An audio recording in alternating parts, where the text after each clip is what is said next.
We'll call the Board of Public Works meeting of Monday, October 19th to order. Number 2, approval of minutes. Motion by Mr. Fire, second by Mr. Bargander.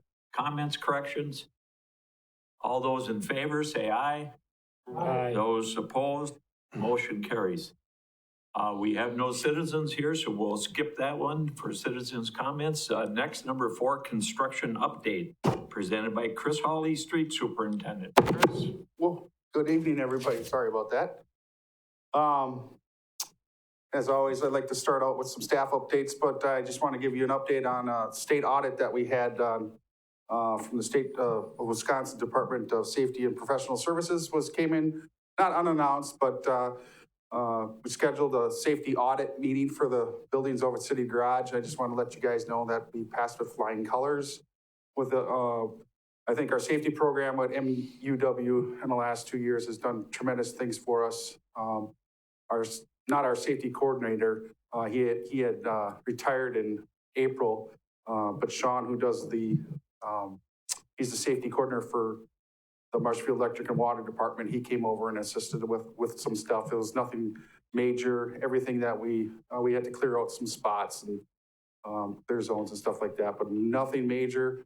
Passed with flying colors. She'd just like to see a couple danger confined space entry signs on a couple of our tanks in our garages. So things went really well there. Just want to give you a staff update. We have filled the position internally for the retirement of Brian McClung and have extended an offer to a candidate from our interviews a couple weeks ago. He has accepted and he's going through the process of background checks and drug screening. Unfortunately, we had a resignation on Thursday. He started immediately. He got a job with a union contract, C.R. Myers. He left on Thursday already. And so fortunately, I guess, we just did the interviews. We had 3 very, very strong candidates. So tomorrow night, I'm going to go to the Finance Budget Personnel Committee to see if we can refill that position with one of the 2 remaining candidates. So as far as construction updates, notable accomplishments since we last met. I know in my my memo on Friday that they were going to do some paving on Saturday. That got called off in the morning due to the rain and wet weather, but they did get out today and they have Hume bindered. I think they were doing that later this afternoon. Tom's update, they got Cleveland bindered and they should be in town the rest of the week. We did get the alleys, the 2 alleys that were on the construction projects. We got those milled off on Friday. We did a patch up on Cal's Shed where the asphalt pavement was pushing as you're going from west to east between St. Joe's and Balsam, right at that stop sign where it was getting really rough. We milled that off also on Friday. We have a little bit of, surprisingly, we only have a little bit of concrete repairs to do there, and we will get that paved later this week too. McMillan Street, things went really well with our paving program. So we did mill off McMillan Street pretty much from about Hume to Galvin. That got done today, and it's scheduled, weather dependent, to be paved on Wednesday already. So we're looking pretty good there. South Central's moving right along. I know the snowy weather and the cold weather's got everybody a little bit concerned or whatever, but we're right at the end of it. We actually have the paver scheduled for the end of October, not the concrete work done. So barring good weather, that should get paved by the end of the month or the very earliest first week in November. That's all I got. Things are winding down. Hopefully this will be my last construction update, and in 2 weeks, things will be pretty much wrapped up. We'll do a round of patching yet this fall or the next couple of weeks, get that off the, that round of patching means all the culverts that we replaced and all utility cuts and stuff like that. We'll get that done. And hopefully when we meet in 2 weeks or so, we'll do a construction roundup and let you know how things went for the year and let you know where we're headed. Any questions for Chris?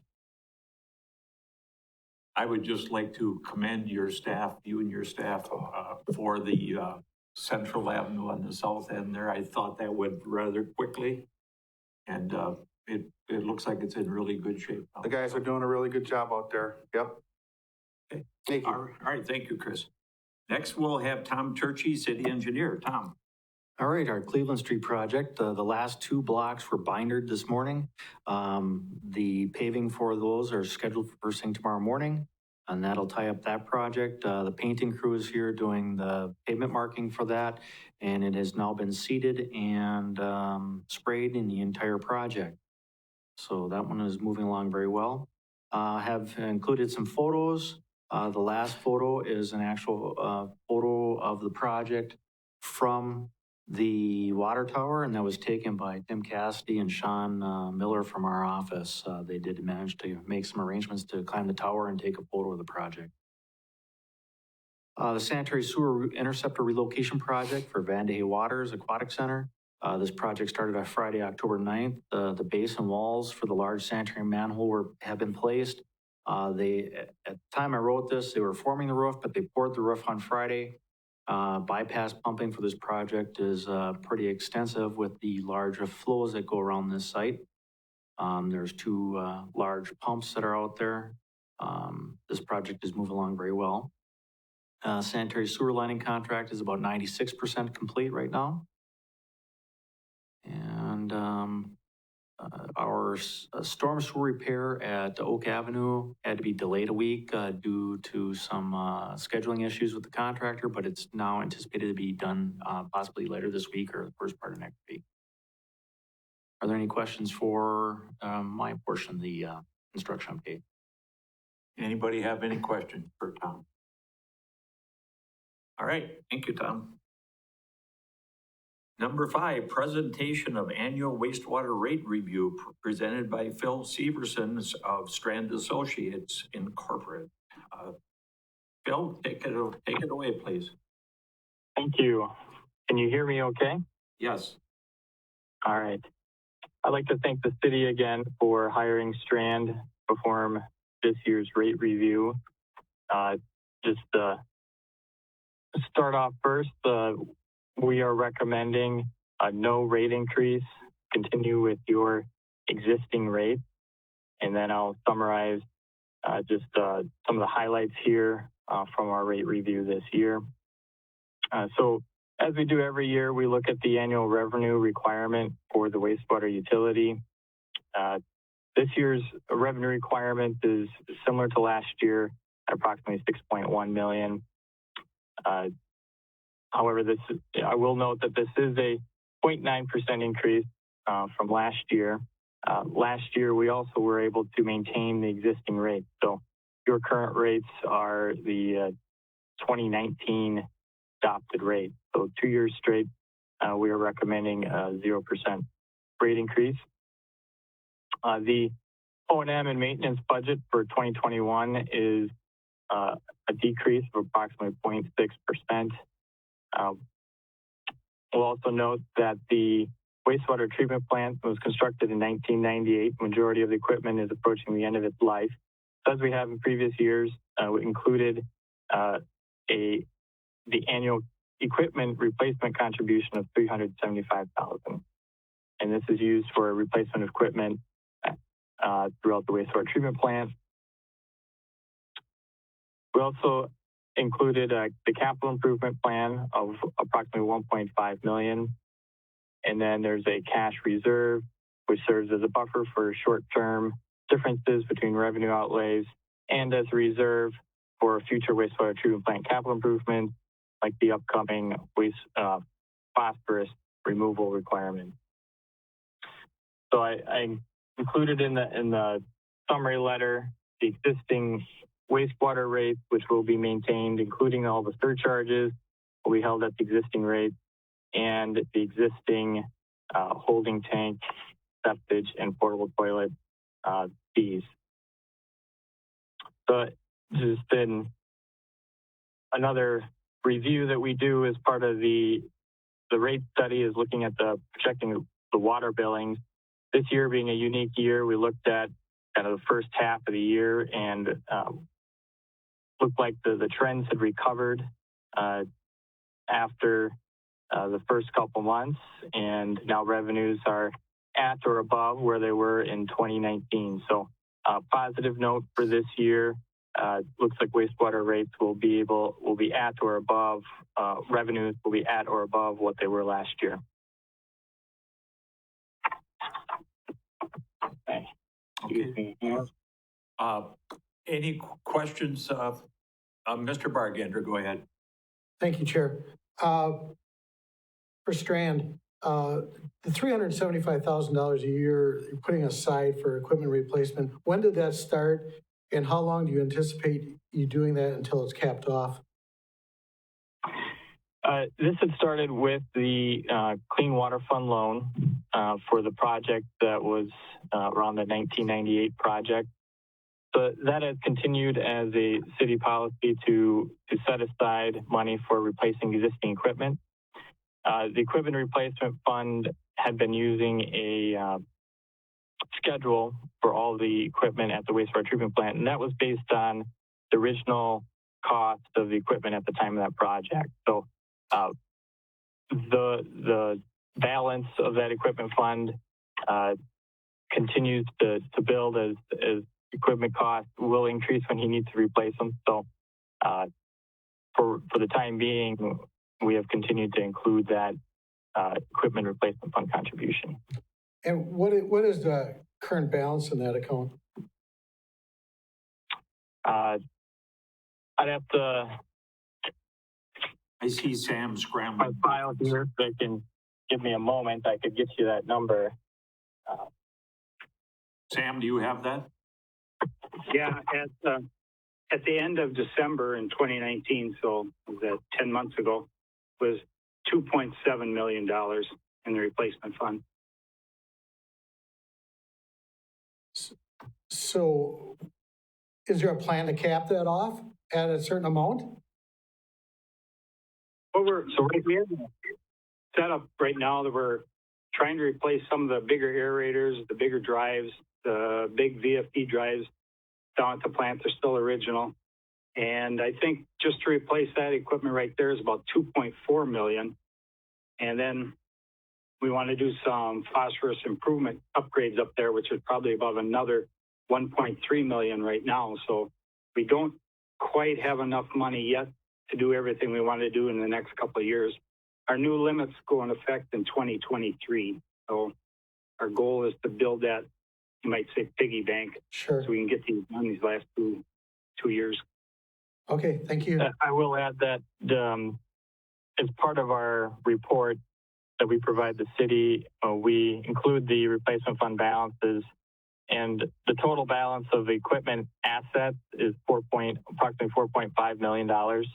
So right now your balance at $3.1 million is less than the value of all your equipment assets if you needed to replace them all at once. Anybody else? Questions? Adam?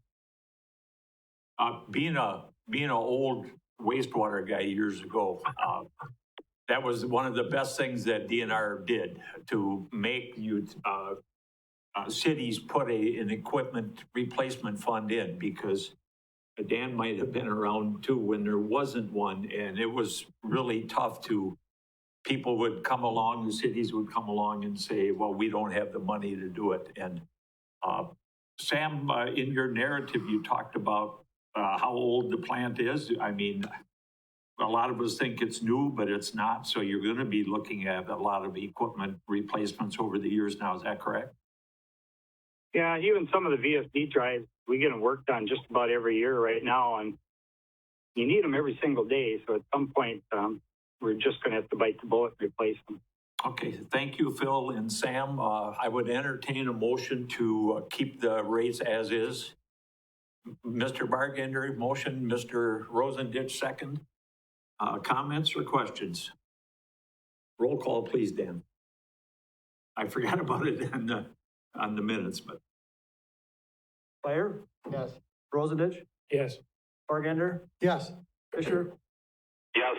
Bucky? Yes, thank you. Motion carried. Number 6, approval of 2021 to 2023 asphalt paving list, presented by Tom Turchi, city engineer. Tom. As we look forward to the next 3 years of the asphalt paving, mill in place, and overlay program, we have some capacity to add projects due to revised costs and project savings. First, some of the cost savings come from an adjusted revised bid asphalt costs from previous years. And other adjustments come due to construction costs by street division personnel. Second, we realized cost savings in our 2020, in our overlay projects due to revision of our construction methods. This has allowed us, the overlaying projects, to come in less than originally projected. I'd like to thank Tim Cassidy for coordinating the use of the Vermeer wheel this year for joint replacement on the 14th Street, Peach Street, and McMillan Street overlay projects. This tool provided a great savings of materials, time, and labor versus completing complete panel replacement. Street division staff also worked well in devising new ways to clean and efficiently make the necessary repairs to these joints after they were ground. I saw staff take innovative tools and add to their existing equipment to automate the removal and prep process for these repairs on these overlay streets. Please note that even with the Vermeer wheel, not all streets can be utilized or done in this manner. As we look forward in the 2021 to 23 asphalt list, those items I have on the 2021 and 22 list that are not highlighted are those projects that have already been approved and are currently on the 3-year list by the Board of Public Works. Those projects I have highlighted in blue are projects that include water rehabilitation due to water main condition or due to a high number of water main breaks.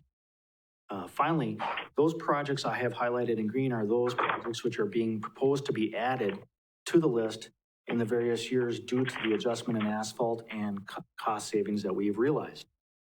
So in 2021, I'm only going to hit the changes to the list that we're proposing.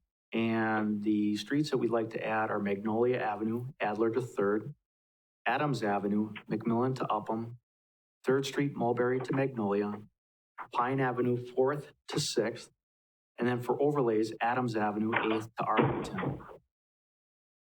In 2022, we'd like to add for Millen Place, McMillan Street, Lincoln to the west, and Grant Street, Peach to Cedar.